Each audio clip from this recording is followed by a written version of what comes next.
it going, everybody? Welcome to this week's episode of Perfect Reload Weekly, where we take a look back at the week in video game news. My name is Steve, and it was a good week this week for games. I have been, we'll get into it, but somebody might have to bring me to the hospital because I am suffering from a severe Balatro addiction. But we also hit a Nintendo Direct that we're going to talk about. Xbox unveiled which of those 4 mystery games are going to what platforms and what they are and all that stuff. We also got the trailer for Borderlands, a movie that seems like it has been languishing in developmental hell for a long time, despite the fact that I think they filmed the movie quite some time ago. So yeah, some fun stuff to get into this week, and I guess we'll just get right into it, and we'll get into Balatro. So I put a video up on the channel last week when the game came out, so if you're curious about what this game is, you can go take a look at it. Essentially, it is a run-based deck building game that uses the core mechanics of poker, but it is so much more than just that. It has got its hooks in me, and it seems like it's gotten its hooks into a lot of people. It was a one-man show in terms of development, although I haven't got a chance to finish it, but there was a channel on YouTube that got an interview with him, and he talked about he does have some staff now helping out with like QA and all that. So apparently this game had been floating around for quite some time, and it never came across anything that I see online. I never saw it on Twitter. I never saw it advertised anywhere. But apparently it's been around for a little bit, because when I'm not playing Balatro, I have been watching a lot of footage of people playing Balatro to learn how to get better. There's a lot of really good videos out on YouTube of just people doing some crazy stuff, people that are scoring millions and millions of chips per hand, in just breaking the game in awesome ways and finding these combos and strategies and all this stuff. And there's like footage, videos these people have going back months and months and months and months. I didn't find out about this game until just a couple weeks ago with the last Steam Next Fest demo event, where I played the demo, and I absolutely loved it. It was on a lot of different video game kind of websites, like, hey, here are the games to check out from this demo event, and Balatro was on most of them. It's gotten rave reviews since coming out. They hit a landmark of 250,000 copies sold. It is the best game this year so far, by far. And it's not just me holding this opinion where I'm thinking like, oh my God, this could be game of the year already, and we're in February. There are multiple video game outlets where I was checking articles or listening to their podcasts this week. They were like, this may be already just in the consideration for game of the year. Like it is that good. In $15 or less, if you're playing. I don't know if when it comes out on, a lot of games come out on Steam, they have like an initial discount. I don't know if that's still going on, but it brought it down a couple bucks. But yeah, $15. It's out on Switch and PlayStation and Xbox and PC via Steam.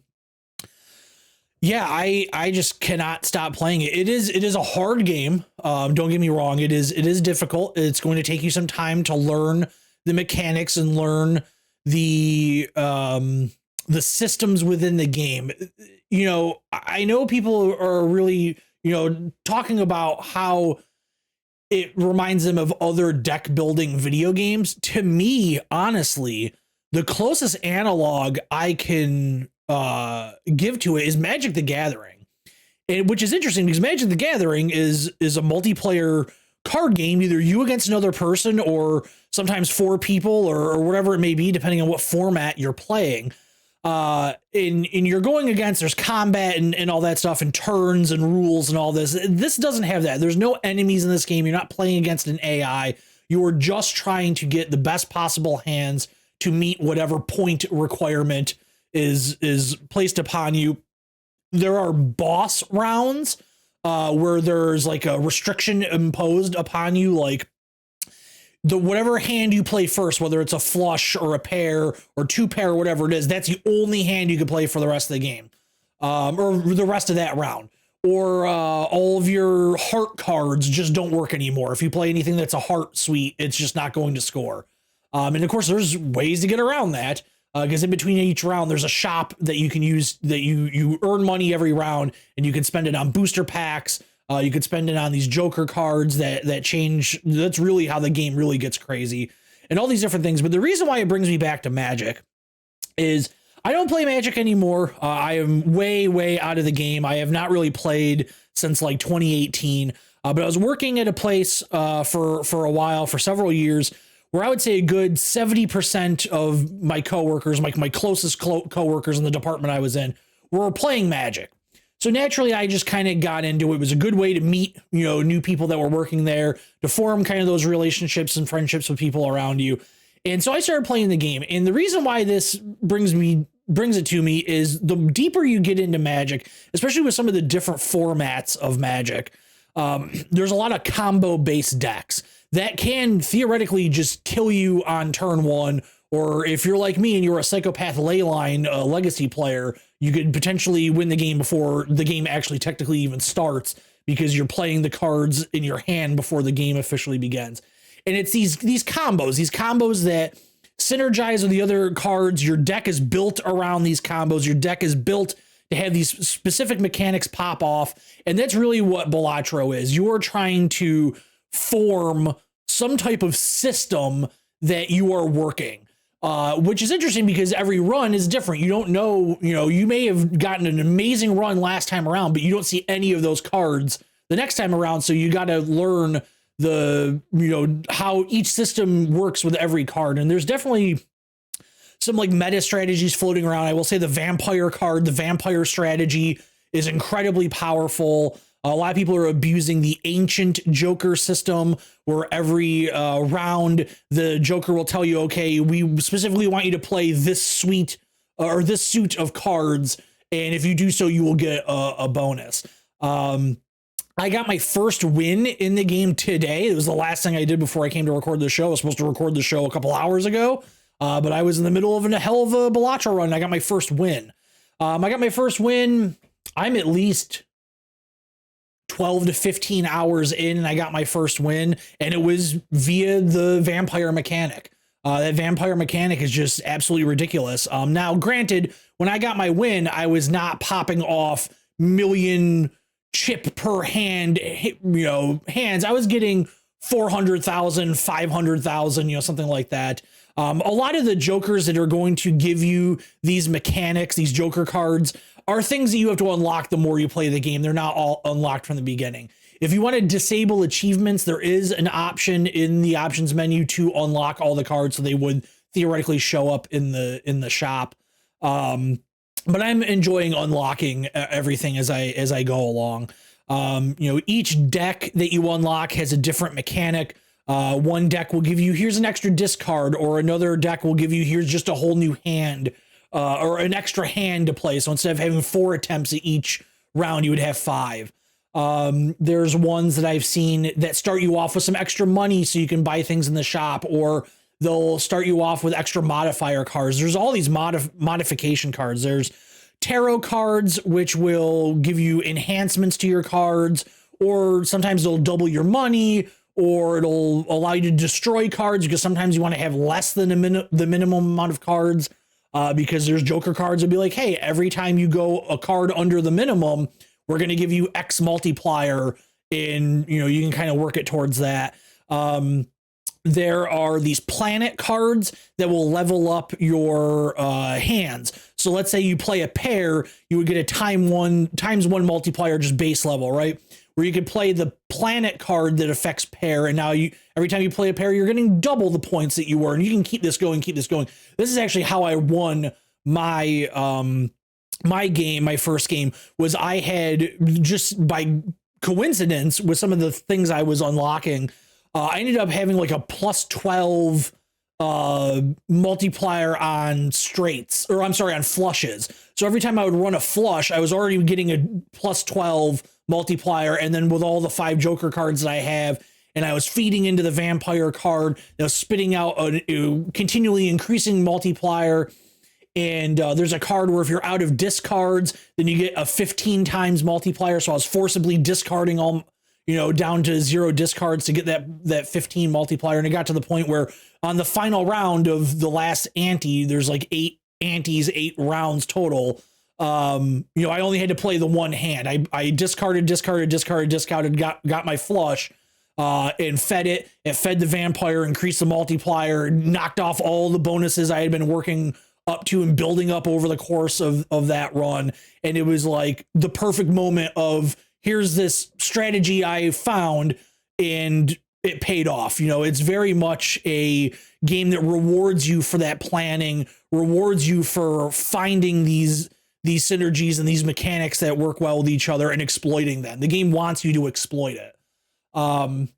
It's just so well designed. It's so well made.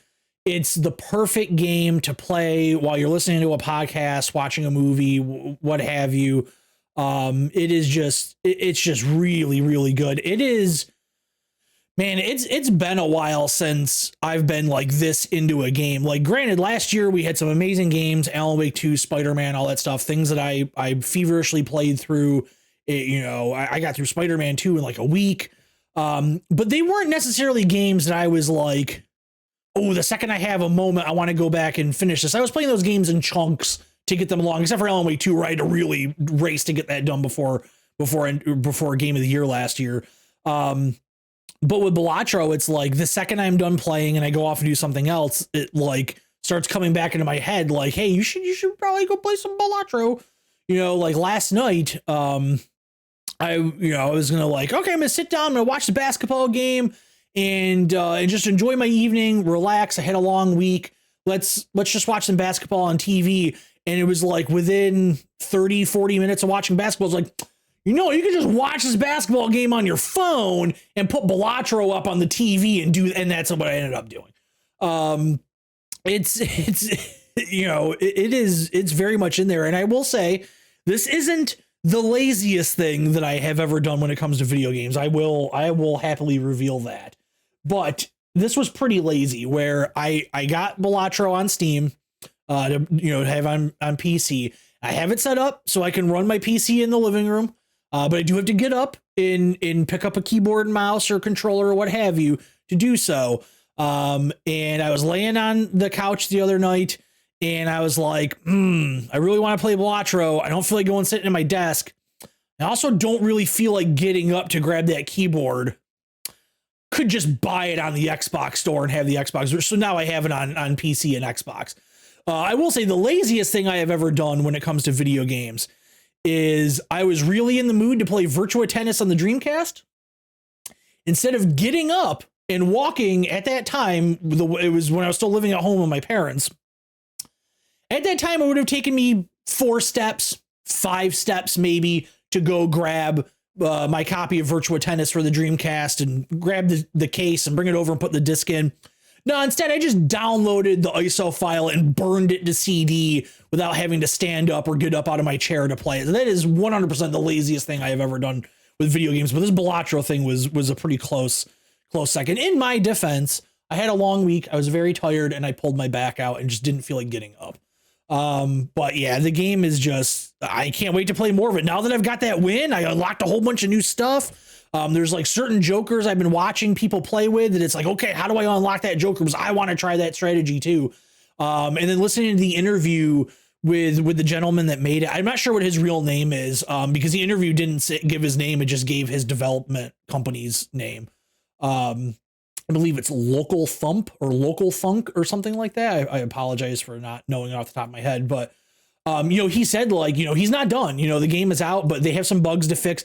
I have noticed a couple of bugs on the Xbox version, which aren't anything bad, nothing bad. It's, when you go to purchase something, sometimes the option you can buy something. It depends on what the item is, but there's 2 options. It'll be like buy or buy and use. So you can buy it and keep it for later, or just buy it and use it immediately. Sometimes that option for buy and use won't highlight until you move off it and move back. I've only noticed that on the Xbox version. I haven't noticed that on the PC version. And that is, to be honest, that is the only bug I have noticed. He said though, in that interview, that apparently there's some cards that aren't working correctly, some strategies that aren't working correctly, and they have to correct that. I haven't personally run into that stuff. That could be some really high level stuff that I haven't gotten to yet. So maybe that's what that is. But he said that, you know, he's got a Discord where people are giving suggestions and he's taking a lot of suggestions to heart. He's noticed that there are a couple of things that people keep bringing up, and he goes, well, if everybody's bringing this up, maybe it's something we'll work on. So it sounds like this game is going to evolve over time. And yeah, I am through the roof with this game. It is the best thing to come out all year by a wide margin. And I think we're off to a really good start this year. There's been some really great games. It's the best thing I've played in months. I imagine I'm going to be playing this throughout the year. I imagine I'm going to be playing this for years to come because it's one of those just very easy to pick up and play games. I'm really curious to see what he does with it. I'm curious to see where it goes. And yeah, I cannot recommend it enough. It is really, really, really good stuff. And I know there's some people out there. I've seen this question come up online a lot. I was on the Balatro subreddit poking around. A lot of people are like, I don't want to play this game because I don't know how to play poker. You don't need to know how to play poker to play this game. I thought maybe that thing too. I had some of that same reservation when I saw it. And I know how to play poker. I've played online poker a bunch in my life. Used to play in person a lot with some buddies. You know, I'm familiar with poker. I'm not a great player, but I understand the mechanics of the game. I understand how to play it. But I was like, how deep are they going to go into this? And it really isn't. It's just the scoring mechanics of poker. And if you're not familiar with what's better, 2-pair or a flush or a straight or 3 of a kind, like what's going to score me more points, you can simply open a menu at any time while you're playing the game, and it will rank all the hands in scoring rank. And explain what they are, explain that like, this is a 3 of a kind in a pair that all of that is very, very easily explained in the game to you. So if you have reservations about just like, I don't have any familiarity with poker, you're good to go. It's just, it uses a poker theme. It uses poker scoring and poker hand mechanics, but that game gets so twisted so fast that you're not even really thinking about that at that point. You start just looking for patterns, and you're not necessarily thinking like, I got to play a flush. You're just thinking, I need to do this, this, and this to make this go off, and then this will go off, and then this will go off, and cool. So it's really well done with that. There's a very good tutorial in the game as well that will walk you through everything. And again, if you maybe do have some reservations still, even after hearing that, there are some YouTube channels that are showing high level gameplay, but there's also a lot of YouTube channels that have introductory videos, how to get into this game, explaining what the shop is, explaining what the mechanics do, what the different cards do. And I've watched a couple of those, even though I'm familiar with how the game plays at this point. I've watched a couple to see if there's anything that I missed, and they're really well laid out. There's a handful of content creators on YouTube that are really pushing out a lot of Balatro stuff. And you can definitely very easily get into the game. I don't think it has much of a learning curve to it. Like I said, it's a hard game, but it's not so hard that it's prohibitive. It's not stopping you from playing the game. It's just going to take some time to understand the game. Like I said, I was 12 to 15 hours maybe before I got my first win. It is a difficult game, but it's not just lost progress. It's not like those 12 to 15 hours were spent doing nothing. It was spent learning the mechanics of the game, unlocking things that can show up in the shop, learning patterns, learning synergies, all that stuff. Like it's very rewarding in that the amount of time and effort you put into the game, you will get that back as a reward because you will start to understand the game more. It'll open up to you and you start scoring more and you start having a lot of fun. It is, at its core, it is a very fun game. It has got that to pardon the bad joke, but it has got that in spades. But yeah, that'll do it for Balatro, I think. Next up, I played a couple of games. One was one that I wanted to get to in Steam Next Fest, but I didn't get a chance to try it out. And that is Pacific Drive, which is a new survival game that is out. That is you and your car. You have a very good relationship with your car, and you're out in this kind of, I don't know if I would call it post-apocalyptic world, but some shit has gone down in the world of Pacific Drive, and you're out trying to craft things and survive and gather resources and build up your car and all that stuff. I think the game has got a really great look. some really good style to it, but it is ultimately just not for me, and I won't be playing any more of it. I just don't particularly like survival games. I wanted to give it a shot though, because I thought it looked really cool, and it does. It looks awesome, but it is a game that while I can sit here and say like, hey, for one of these games, it's pretty damn good, it's just not for me. It doesn't mean that I'm going to throw the game away. I'm going to choose to not play it anymore, but I've got a couple of videos queued up on YouTube of people playing the game and getting into it. And I want to watch that. I want to see kind of where this game goes and what happens and all that.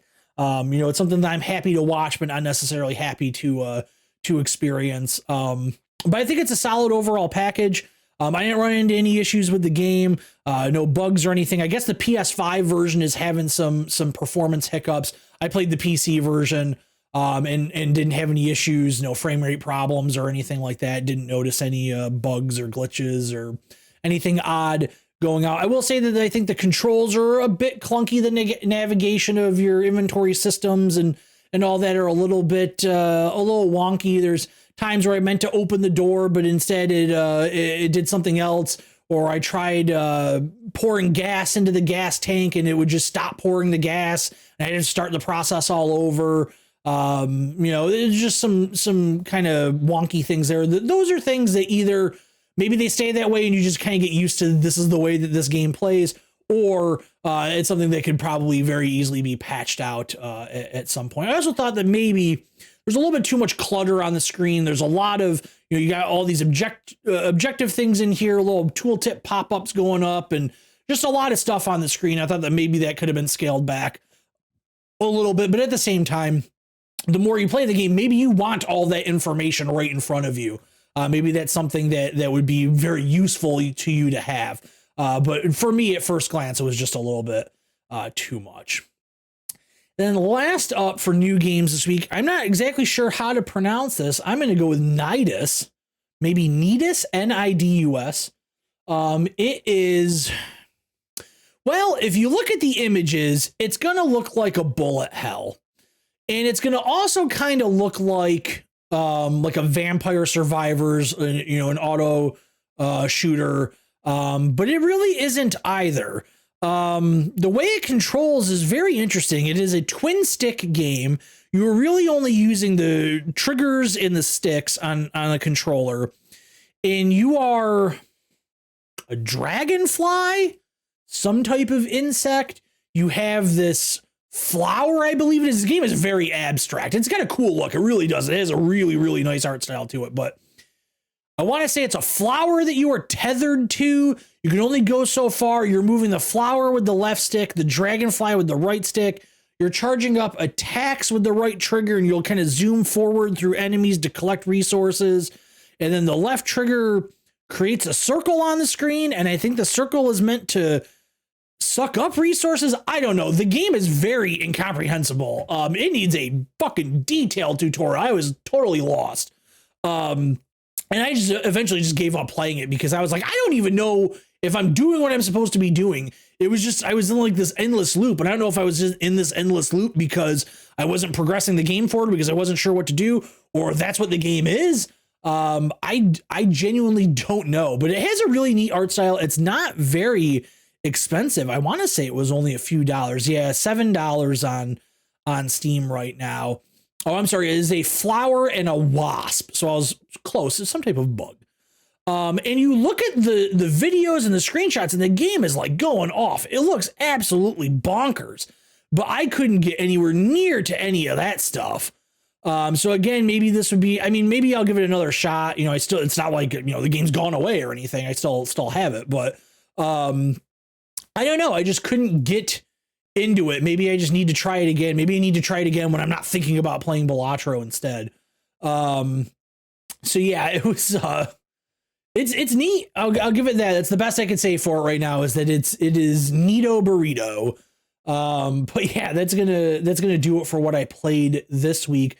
This coming week, I don't think for me personally there's anything coming out. I think the only thing they can really think of that's coming out this week is the Final Fantasy Rebirth situation, which I will not be picking up because I didn't finish Remake. And then I think, unless there's some indie stuff that I'm just not aware of, I'm not playing any, or I'm not considering playing anything again until the following week, next week, which is when WWE 2K24 comes out, which actually reminds me I need to purchase WWE 2K24 when it comes out. So yeah, that's kind of what's on the docket for me. So this gives me plenty of time to keep playing Balatro. I still want to I got to get back into playing some Call of Duty. Call of Duty's been really good lately. I think I said this last week, maybe the new maps are fantastic, and yeah, just really enjoying it. But as I said last week, work has just been really busy. I'm working pretty much every day at this point. I am trying to take at least one day off a week, but I don't know when that day is every week. So it's it's a little challenging. I'd love to friend Davis and I were talking the other day. He was talking about some of the games that he's been playing, and I would love to have him come back on the show because he hasn't been on since Game of the Year. But I don't know when the hell I'm going to film this show every week. So it's really difficult for me to tell him like, hey, I'm going to be doing it at this time. And then, 10 minutes before I'll be like, oh, nope, sorry, gotta go. So it's difficult, but we will make it work in the near future. But yeah, that's going to do it for the games. And we'll be back in a moment with the news. All right, we are back with the news, and we had a Nintendo Direct, so let's get into it. This happened this past Wednesday, I want to say that it was. I was working at the time, so I couldn't stream it. So we'll go through everything that they announced. There wasn't a ton of stuff, but some interesting stuff. Probably the biggest news coming out of it, which we'll get into in greater depth later on, is that Xbox did announce that a couple of games are coming to Switch. And to be honest, I figured that all 4 of the rumored games that Xbox had floating around, Pentiment, Grounded, Hi-Fi Rush, and Sea of Thieves, would all come to Switch.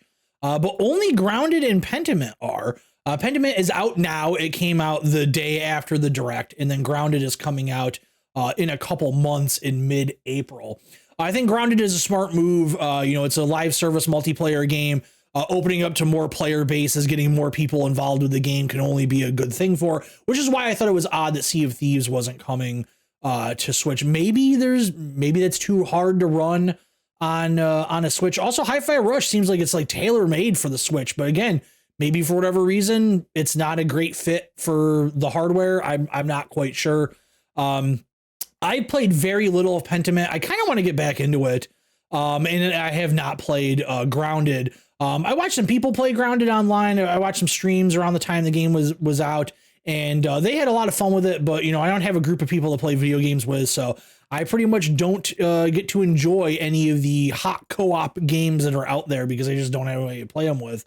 But hopefully it breathes some new life into Grounded.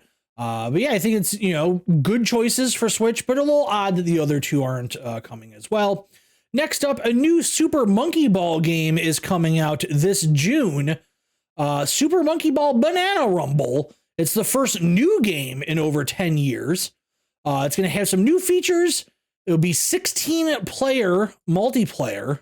And there will also be an adventure mode that includes 200 brand new stages. I remember playing Monkey Ball on the GameCube and enjoying it.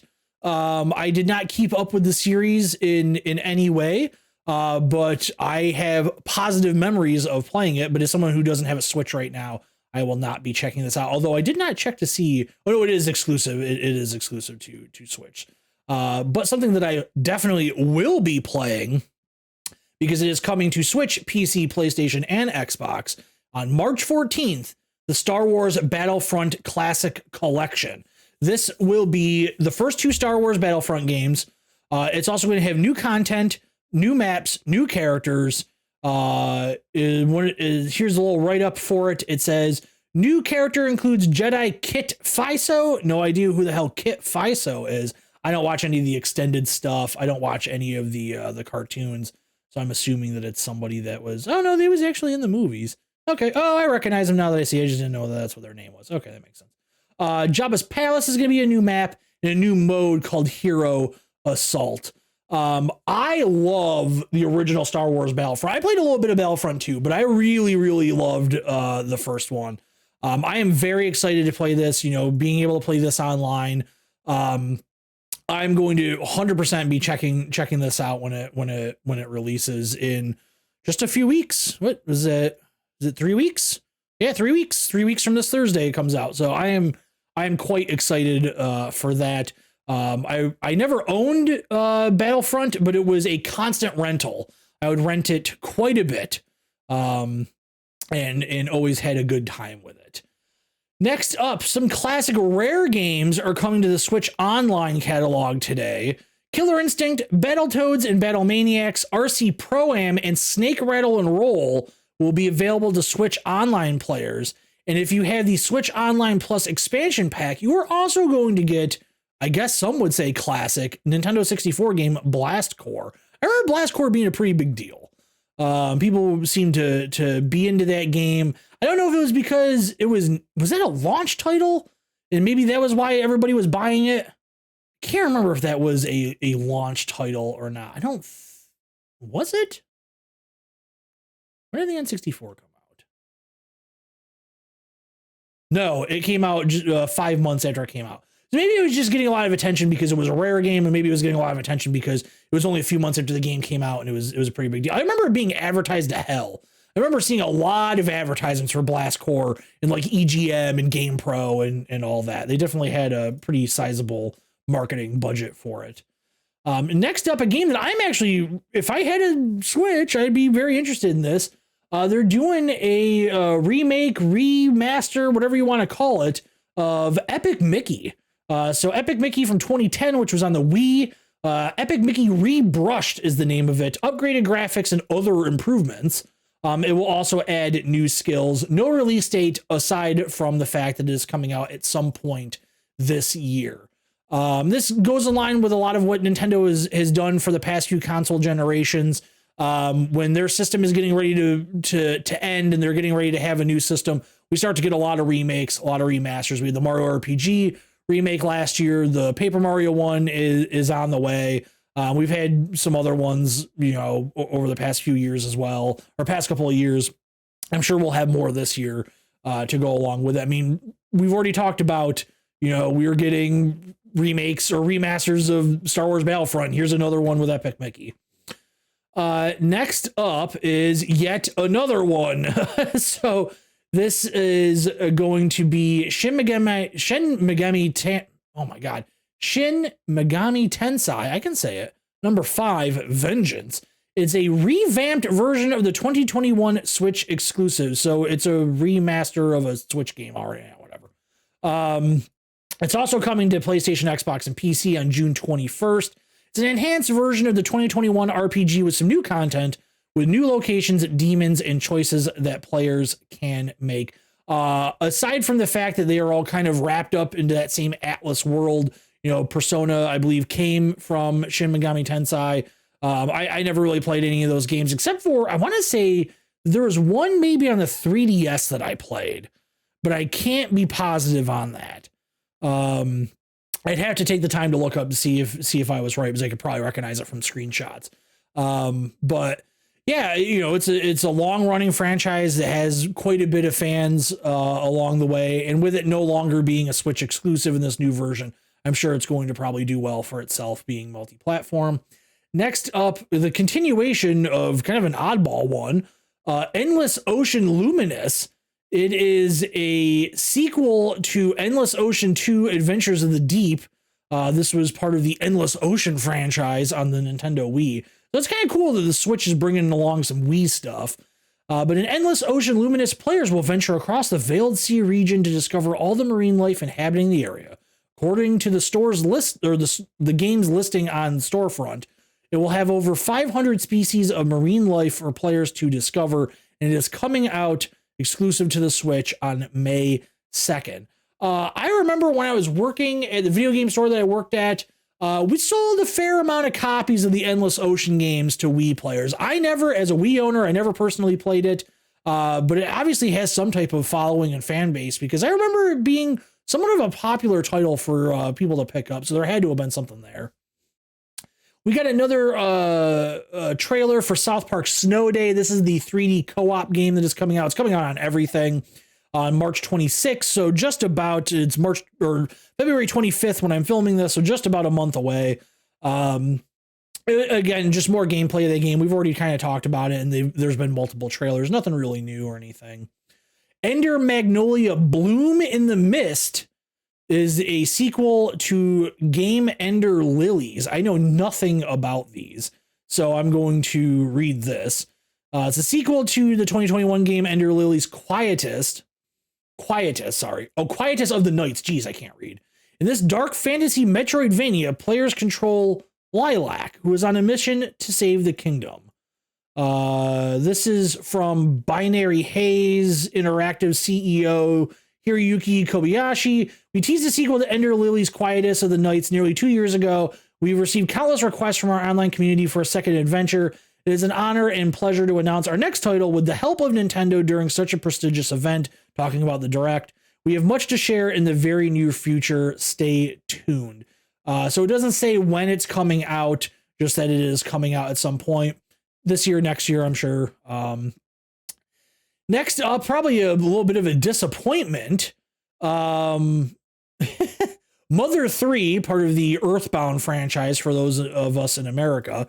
It's one of the most requested games ever to get an English translation, is announced as coming to the Nintendo Switch, but only in Japan. No English translations, you fucking weebs. You will have to cry into your body pillows and titty mouse pads. So there's a quote from Shigesato Itoi, who's the creator of the series. For years, Nintendo fans based in the West have asked Nintendo to localize Mother 3, with many resorting to unofficial means to access it. He says in a quote, he would love for people in the US to play Mother 3. I remember this was like a big running joke when Reggie Fils-Aimé was in charge of Nintendo of America. They even referenced it. I don't know what the reason is. They're obviously very aware of it. Nintendo's joked about it themselves in press conferences. So I don't know what the reasoning behind not doing it is. There's a lot of stuff that Nintendo could do that they just don't for whatever reason, that to me leaves a lot of money on the table. And I get that they're not hurting for money. They don't need it. And they obviously have priorities elsewhere, but please correct me if I am wrong. But as far as I know, there is no means to play like Pokemon Red, Blue, and Yellow on the Switch. There's no English translation of Mother 3. There's a lot of retro Nintendo titles that are first-party Nintendo titles that have never really made its way to any platform that you could play it currently through legal means. I know for a long time, there wasn't really a way to play Mario RPG until they finally did something with that. So I don't know what the reasoning behind it is, especially with them referencing it and especially with them joking about it. I don't get it. It seems like there's no ill will between Itoi and Nintendo. They brought Earthbound to digital platforms. I just truly do not understand it. It is quite bizarre, but that is a situation we are in if you're a Mother 3 fan. All right, another remaster, Monster Hunter Stories, is coming out for the Switch and PC and PS4. No Xbox and no PS5, so a little strange. This was the 3DS exclusive Monster Hunter game. They will become monster riders as they hatch, raise, befriend, and battle monsters from the series. No firm release date, but it will be released sometime this summer. And then last up on the list, Gundam Breaker 4 will be coming out at some point this year. 2024 is the 45th anniversary of the Gundam franchise. Bandai Namco announced a new entry in the Breaker series with Gundam Breaker 4, which they are saying is their biggest entry yet into the series, following up 2018's new Gundam Breaker. I am not familiar with the Gundam Breaker series myself, but I know that there are probably some mecha nut cases that are just shooting through their roofs right now, smashing their refrigerators into oblivion, filled with the sweet, sweet nectar of, mecha gun shooting goodness. So yeah, have fun with that if that's you. But that's it for the Nintendo Direct recap. Thank you to IGN for putting together that fantastic article that just put everything together that was announced. I always like it when websites do it. It makes it easy to check things out. Next up, talking about another old game but new game, is part of Sega's initiative to kind of reboot a lot of their classic franchises, some information has come out about the Crazy Taxi reboot. Sega is calling it a AAA game. What the fuck is that? I have no idea how you make a Crazy Taxi game a AAA title unless they are putting in some bizarre, gritty, third-person shooter, taxi driver story mode in it, where it's like their take on Collateral or something. I have no idea what the hell this means. Who knows? Let's see here. This is from Takaya Sagawa. He is the Sapporo Studio president and Sega senior executive officer. Sapporo Studio is a newish studio that Sega started, and they just kind of they help with development of multiple Sega games. So he was talking about kind of what they've been working on. He says, we're responsible for titles such as Phantasy Star Online 2 New Genesis and Hatsune Miku Colorful Stage in cooperation with the bases in Tokyo and overseas. Then he says, we are also participating in the development of AAA titles, including Crazy Taxi. At present, we don't have any titles developed independently by the studio, but we intend to do so in the future, basically saying that they are just a support studio. Maybe they will do original games at some point. So this is coming off the news at the Game Awards in December that Sega, among other games, is working on reboots of Jet Set Radio, Streets of Rage, Golden Axe, Shinobi, and Crazy Taxi. Crazy Taxi, if you're not familiar with it, is arcade game. A time-based arcade game that requires you to put more quarters in. It is very casual, very fast-paced, very fun. I love it. One of my favorite arcade games of all time. One of my favorite Dreamcast games of all time. I don't understand how I don't. If this is going to be $70, this better be the craziest fucking taxi driving game of all time. I have no idea what they are going to do with this to warrant that title. Maybe it was bad translation. Who knows? All right. Next up, I guess we'll talk about that Borderlands movie trailer. I gotta be honest, I thought it looked better than I thought it was going to. I don't have a ton of experience with the Borderlands games. I played the first one, not to completion. I did play it by myself because I don't really have, like I said, I don't really have any people to play with for co-op games. So definitely didn't get the full Borderlands experience. I like what I played, but ultimately as a single player experience, it just kind of wasn't there for me to have enough to grab onto. And because of that, I never kept up with the series, but I'm familiar with the characters. That game was very much in the zeitgeist for a while. Very popular franchise that is in a way kind of still going. It sounds like they are working on a new Borderlands game. This movie was announced quite some time ago. Apparently it finished filming a while ago, but I guess they had to do some reshoots maybe. It is a pretty stacked cast, although I don't know if I necessarily agree with the casting choices for some of them. Kevin Hart's in it, Jamie Lee Curtis, Cate Blanchett, Jack Black, among others. So, I mean, A-list level people that are in it. But I gotta say, as a video game adaptation, it looked pretty damn accurate. Like, I could pick out those characters from seeing it, or by looking, like, oh, I know who that is. And that's as somebody that had, only played the first game, not even all the way through. I think it looks really good. Whether that's going to translate to being a good movie, I don't know. But in terms of the visual tone, I think it pretty much nails what those games looked like. I mean, aside from the fact that, they were like cell shaded animated games, live action movie, but man, it looked really, really solid. Like, I don't know if I'd go out and see it in theaters. It's more of a, hey, it comes to Vudu or Amazon or whatever, I'll rent it and watch it at home or something. But I was pretty impressed with the trailer. I really didn't expect much. I thought it was going to kind of look sort of terrible, but it really didn't. A lot of video game movies have been really, really rough. And we're definitely in an interesting era where stuff like, I thought the Uncharted movie was actually pretty good. You really got to divorce yourself from the actual characters of the Uncharted games and understand that they are kind of doing their own thing.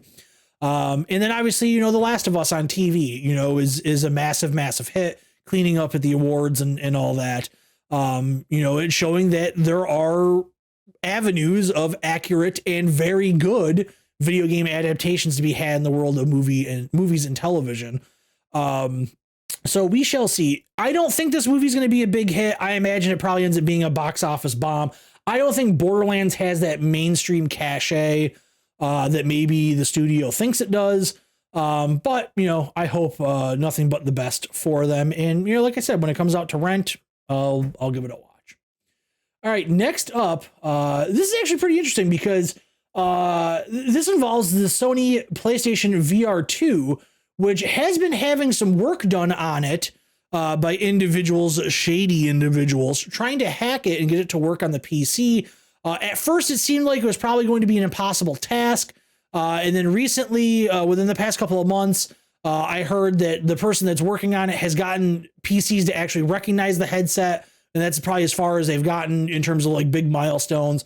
But the story came out earlier this week that Sony itself is currently testing VR2 capability with the PC, and they hope to make the support available in 2024. I haven't had a VR headset in a while. I loved it when I did. I just didn't use it enough. I didn't have the greatest setup in the house to really be able to use it. If I had one now, it'd be a lot better. I'd have more room to do it, just because I've reorganized the house enough that there's a few more wide open spaces in this place that I can move around in. So I haven't kept up with it. But if I was going to buy a VR headset, it would be one that has to have PC compatibility. I'd probably go with whatever Meta's newest version is. I think it's like the Quest 3 or something like that. But if they could get this to work on both PlayStation and PC, I'd be all in, because my biggest issue with some of the VR stuff is that a lot of the biggest VR titles and the coolest VR experiences are not on these platform stores. They're not tied to the Meta store. They're not tied to the PlayStation store. Like, that was my big thing with getting that Meta headset, was having that PC compatibility once you connected it to the PC, so I could sideload other stuff onto it, because by default, I don't believe it had like the Google Earth VR, which was one of the big reasons why I wanted to try it out. And there were some other just kind of experiences that were designed. I think National Geographic had done some stuff. I think NASA had done some stuff, and some of that was on the official storefront, but some of it was just on Steam. And I gotta have that compatibility with the Steam marketplace for VR, because I want to experience as much as I can with VR stuff. I don't want to be just lumped into one store. And I think that's part of the reason. It's just a small part, but part of the reason why VR hasn't caught on. Number one, it's still price inhibitive. It's very, very expensive. You got to have the certain setups in your house to be able to do it. Some people's living rooms don't even meet the minimum room requirement to have it. My living room, which I wouldn't say is a big living room, but I also wouldn't say is a small living room, but I have a sectional couch in there. And because that takes up enough space, I actually think that I don't technically meet the minimum requirements that some of the games ask for the space to move around in. You kind of have to cheat it a little bit to get it to work.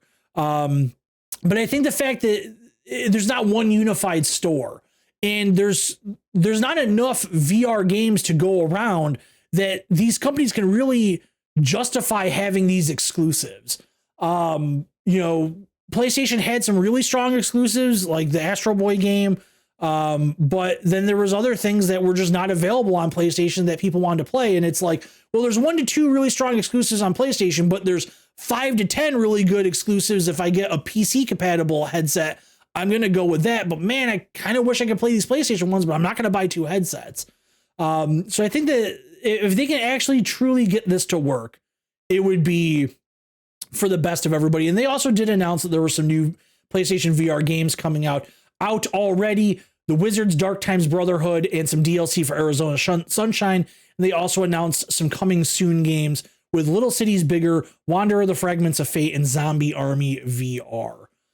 So I hope that they can to kind of get this working on PC and open this up to a larger player base. And then last up this week, we kind of already touched upon this, but we'll just kind of flesh it out. It is the official announcement from Xbox of what Xbox exclusive games are going where.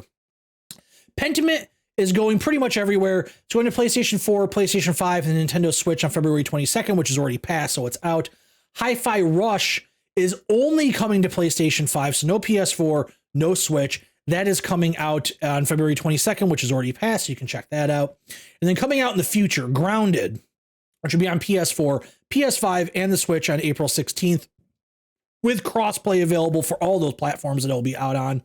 And Sea of Thieves, again with the same crossplay support, will be out on PlayStation 5, no Switch, no PS4. That is coming out April 30th. And, you know, I think it's a smart decision. They also go on to say, like, oh, we have other games that are on other systems as well, like Minecraft, Call of Duty, Overwatch, and Diablo. Minecraft's the only one that kind of counts. Call of Duty, Overwatch, and Diablo, that all came from recent acquisitions. So it's, you know, they're trying to make it, you know, they gotta please the FTC, right? I'm sure more games are going to come along the way, but that's what we've got for right now, you know. And then, you know, not necessarily the same thing, but, you know, similar announcement. Remember that the first Activision Blizzard game is coming out on Game Pass within the next month or so, I believe, and that is Diablo 4. And Phil Spencer did say that he does envision a future where Call of Duty is on Game Pass. Who knows if that's for the Call of Duty game this year, which I believe is called Gulf War. That could be the first Call of Duty that is available on Game Pass day one. We'll see if that ends up being the case, but if it does, that's a big swing for Xbox. That's going to probably get some people to buy some Xboxes, to be honest. But yeah, that's going to wrap it up for the show. This past week, like I said, the Balatro video came out. Also, a short came out over the weekend. For this week coming up, I have a fairly busy week, so I don't know if I'm going to get to anything besides this podcast. Maybe I'll try and fit another short in there. But like I said last week, you know, obviously very, very busy at work, but I'm also taking this kind of downtime in video games to work on music. I'm working on a new album. I put one out a couple years ago, so this is giving me the opportunity to kind of sit down and write some new stuff and try and get something out. I'm aiming for, I don't know, the spring or something like that. But yes, that's kind of where my time is going. But it's going to pick up soon. We're going to start having some more games come out, and we'll definitely have some videos up on the channel in the near future. But yeah, that's going to do it for me. And I guess I'll just see you again real soon.